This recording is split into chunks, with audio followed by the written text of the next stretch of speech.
Hello YouTube, this is the Bucket coming at you today with my Erma LA-22. This is a copy of a German Luger that is chambered in the 22 long rifle cartridge. Weighs in at about 2 pounds 3 ounces. Its length is going to be about 9 inches long with a 4.5 inch barrel. The height is going to be 4 3/4 of an inch with a width of about 1.5 inches. These were designed and sold by the Erma Corporation. This has a big, long, fancy German name that I'm not even going to bother to try to pronounce. And what their desire was, with so many of these, such as the Rome Company, were after the war, were really trying to ramp up industrial production. And one of the things that they wanted to sell was firearms.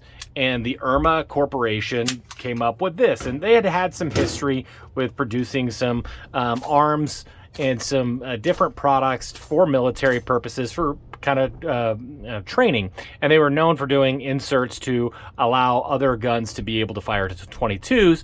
So this was like a natural thing for them to do. So they kind of looked at a Luger and wanted to make a Luger-esque pistol, but make it inexpensive and for the kind of the plinker market. So I've owned many Lugers in the past, or a few, and I'm looking at this, and this was clearly designed to mimic a Luger as much as humanly possible. It has the cool toggle design that you will see on a traditional Luger, but you'll see that it is not a delayed blowback, or it's not a locked breech design. So it really is working with a blowback design. Some people say it's a delayed blowback, but what it really does, and does really pretty well, is it allows somebody to have an inexpensive Luger in their collection, shooting an inexpensive round. Now, because they used cheaper parts, you'll see here the finish is quick to wear, although that kind of finish loss is just known for Lugers as a whole because of the way that works. And it's got a pretty decent long size sight picture, although these sights really leave something to be desired, as most Luger sights do. They actually have a sight that could theoretically have sights changed out so you could adjust for height. Really couldn't adjust for windage in this particular setup, but they're just kind of fun plinkers. And this is one of the ones that I wanted to bring in for what I call terrible 22s.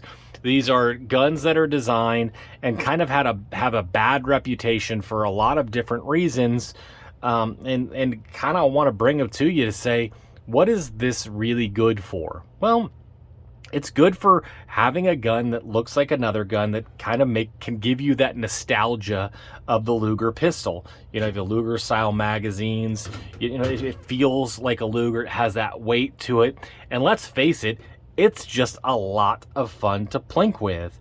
And mine is the LA model. They actually have an EP model. There's another model after that. This is the one that's probably the most robust of all of them. They do have, like I said, kind of a history for known the finish isn't that great, and they have a tendency to wear a lot. And I've heard some things of problems with reliability. And when I took this to the range, me and Shorty went out with it. And yeah, if you have underpowered 22 ammo, you could have some problems with this. But I found when you got some CCI mini mags, this thing ran like a top and was a lot of fun to shoot while I did. Rounds popping out through the top loading extractor, and it was just a lot of fun.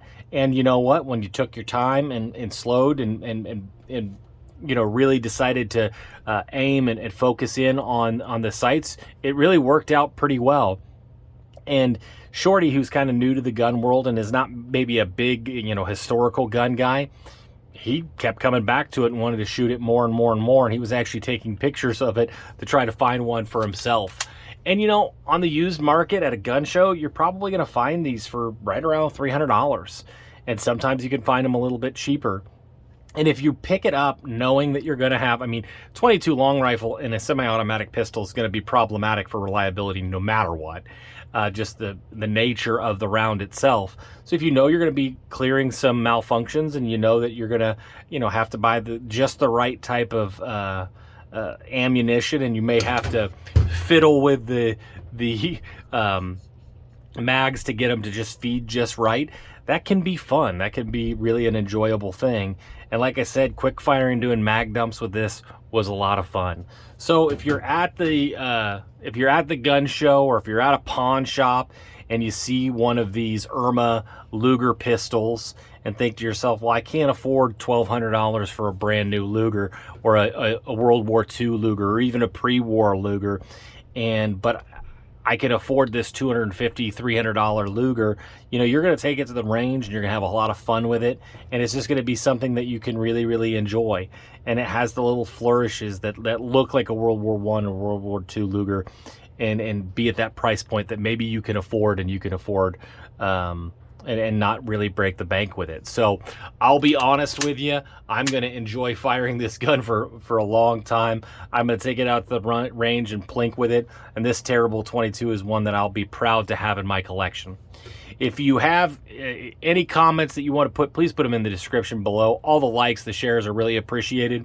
As this is my second episode of Terrible 22s, if you have a 22 that you'd like me to bring to you guys to put in that market of maybe a gun that has a bad reputation of reliability, or bad reputation as far as fit and finish, but you love and you really enjoy, and you want me to bring that to the people of YouTube, go ahead and leave a comment. Let me know what pistol you want me to go ahead and give that a try on. And as always, you stay classy, YouTube. Little middle baby bucket, do you want to live in California? No! Why? Because I'm not a communist.